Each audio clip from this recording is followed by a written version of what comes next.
Hi, I'm Scholer. This is my special occasion speech, and here's my audience here. Alright. So I look around today and I see people of many different ethnics. I see people of different races, people that I consider my friends, people that I have the great opportunity to be around. So I feel lucky to be with you all today. And according to Branch Rickey, luck is the residue of design. In today's society, we can see Branch Rickey's design. We can see his luck everywhere. As an advocate of equality and a player of baseball, I am influenced by Branch Rickey in both of these subjects, and I feel qualified to talk to him about him today. First, I'm going to talk to you about Branch Rickey's early life, his childhood, and growing up. Next, I'll describe the characteristics of Branch Rickey, what makes him tick, and finally, why he deserves to win the most influential man in baseball. First off, I'm going to talk to you about his strict religious setting. He grew up in a very Christian religious family, and they were very strict with him on what he grew up learning and what he said, everything like that. He was born in Ohio. He went to Ohio Wesleyan University, playing semi-pro baseball and football. He shaped the game more than anyone, and it was his innovation and ideas that made him who he was. In 1904, he joined the Dallas baseball team, and eventually joined the Cincinnati Reds. However, he did not play for very long because he refused to play on Sundays because of his strict religious growing up. He's been a part of the Hall of Fame for 50 years, according to the Hall of Fame website. So next I want to talk to you about his characteristics. He saw equality in people when a lot of people during his time did not. It was still a time when everything was racially segregated, but he just said if he can play baseball, the guy can play baseball. It was something that was very controversial for many coaches and other GMs at the time. If you were to go up and talk to him, you can really not expect him to just fold over on his views. If you were to bring up something, then he would just fight back and give you his own personal opinion on the matter.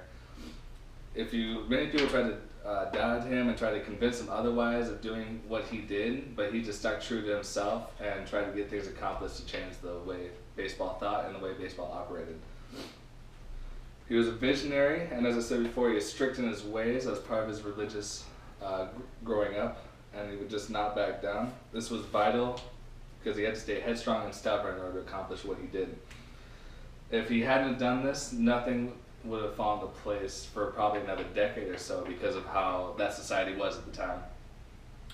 So lastly, I want to talk to you about why he deserves the award of most influential person in baseball.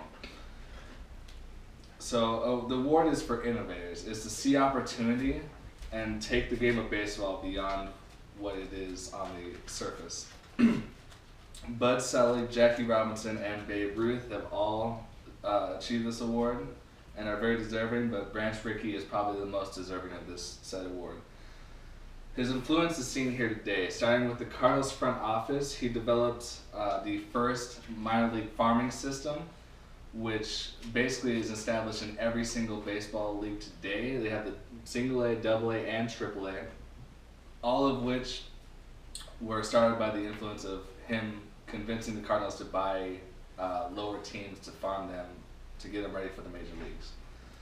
Also, in 1945, he created the Negro League, which, as we know at this time, this was when they were still very segregated. They had white bathrooms, black bathrooms, stuff like that.